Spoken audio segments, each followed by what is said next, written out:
అందరికీ praise lord. అందరూ ఎలా ఉన్నారు? బాగున్నారా?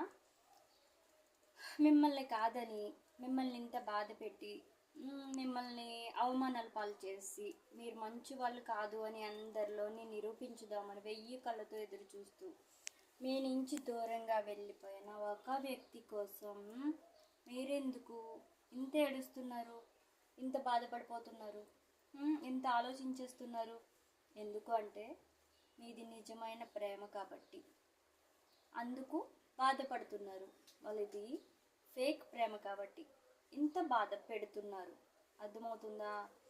మీ మంచితనాన్ని గుర్తించకుండా, మీ ప్రేమను గుర్తించకుండా, మీరు మీ యొక్క నిజాయితీని గుర్తించకుండా అవతల వాళ్ళు మిమ్మల్ని ఇంత టార్చర్ పెడుతుంటే మనిషినైనా నాకే అర్థమైంది మీ బాధ ఎంత నిజమో, మీ ప్రేమలో ఎంత నిజముందో.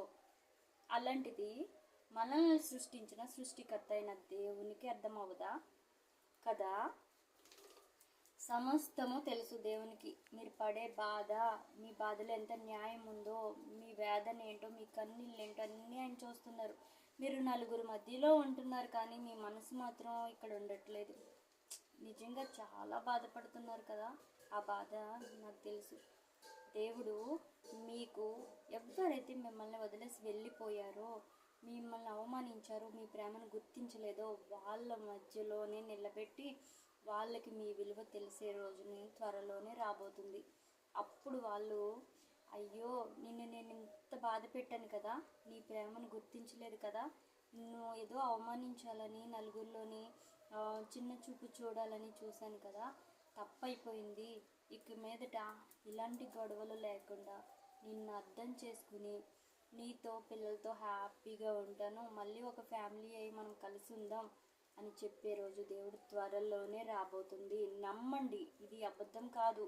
నిజంగానే దేవుడు ఈ రోజు రప్పించడం కోసమే 1000 కళ్ళతో ఎదురు చూస్తున్నారు. ఈ కార్యం మీలో మీకు సఫలీకృతం చేయడం కోసమే. మన దేవునికి అసాధ్యమైనది ఏదీ లేదు, సమస్తము సాధ్యమే. ఎప్పుడు మనం నమ్మినట్లయితే. ఓకేనా? నమ్ముట నీ వలనైతే నమ్మువానికి సమస్తము సాధ్యం చేయగలన గొప్ప సృష్టికర్తని మనం నమ్ముకున్నాం కాబట్టి నమ్మండి, విశ్వసించండి, ప్రార్థించండి, ప్రతిఫలం పొందుకోండి. మీరు గొప్ప. మరి మీ భర్త మీ దగ్గరికో లేదా మీ భార్య మీ దగ్గరికి వచ్చిన తర్వాత చిన్న సాక్ష్యం చెప్పాలి. అర్థమవుతుందా? దేవుడు అసాధ్యమైన వాటిని సాధ్యపరిచే గొప్ప దేవుడు కదా. మీ ప్రేమలో నిజాయితీ ఉంది, మీ బాధలో న్యాయం ఉంది కాబట్టి మీకు దేవుడు న్యాయం చేయబోతున్నారు. ఓకేనా?